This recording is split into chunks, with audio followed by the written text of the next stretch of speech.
Optical potential ટ્રાન્સફોર્મરની રચના સમજાવો. તો અહીં આકૃતિમાં તમને જે દેખાય છે એ ઓપ્ટિકલ કરંટ ટ્રાન્સફોર્મરની એકચ્યુઅલી આકૃતિ છે, પણ આવી જ આકૃતિ ઓપ્ટિકલ પોટેન્શિયલ ટ્રાન્સફોર્મરની હોય છે, જેમાં ઓપ્ટિકલ પોટેન્શિયલ ટ્રાન્સફોર્મર જે સાદા ઇલેક્ટ્રોમેગ્નેટિક ઇન્ડક્શનના બદલે પોકલ્સ ઇફેક્ટ સિદ્ધાંતનો ઉપયોગ કરીને બનાવવામાં આવે છે. આમાં ઓપ્ટિકલ કેબલનો ઉપયોગ કરવામાં આવે છે, જ્યારે સાદા પરંપરાગત ટ્રાન્સફોર્મરમાં આપણે કોર બનાવતા હતા ઇલેક્ટ્રોમેગ્નેટિક ઇન્ડક્શન માટે. આખું અહીં આગળ જે માળખું છે મુખ્ય 3 ભાગોમાં વહેંચાયેલું છે, જેમાં સૌથી નીચેનો ભાગ જે છે તમને જે અહીંયા દેખાય છે આ તમારું બેઝ ઇલેક્ટ્રોનિક્સ પાર્ટ છે.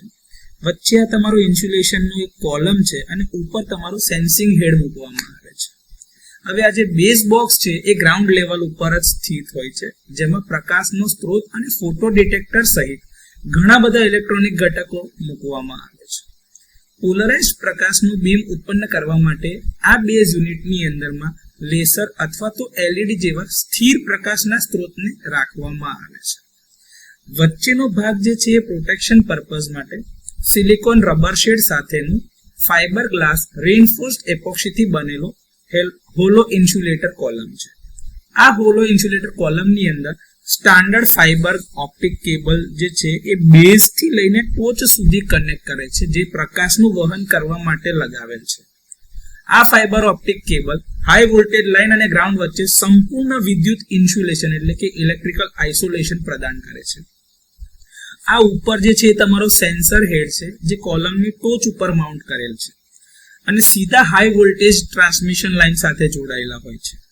સેન્સર હેડની અંદર એક ફોકલ સેલ છે, જે બિસ્મથ જર્મનેટ અથવા તો ક્વાર્ટઝ જેવા મટીરિયલથી બનેલું છે.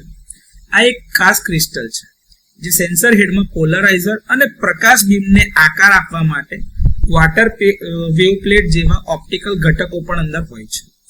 હવે જ્યારે ટ્રાન્સમિશન લાઇન એનર્જાઇઝ થાય છે ત્યારે વોલ્ટેજ સેન્સિંગ ક્રિસ્ટલ પર એક ઇલેક્ટ્રિક ફિલ્ડ બનાવે છે. આ ઇલેક્ટ્રિક ફિલ્ડ એ ક્રિસ્ટલના રિફ્રેક્ટિવ ઇન્ડેક્સમાં ફેરફાર કરે છે, એટલે કે જે પરાવર્તનનો જે દર છે એ ઇન્ડેક્સમાં ફેરફાર કરે છે અને તેમાંથી પસાર થતા પ્રકાશના બીમના પોલરાઇઝેશનમાં પણ ફેરફાર થશે. બદલાયેલ પોલરાઇઝેશન સાથેનો પ્રકાશ ફાઇબર ઓપ્ટિક કેબલ દ્વારા બેઝ યુનિટમાં પાછો આવશે, જે અહીંયા ઉપર છે ત્યાંથી નીચે તરફ પાછો આવશે આ ઓપ્ટિક કેબલમાં જ.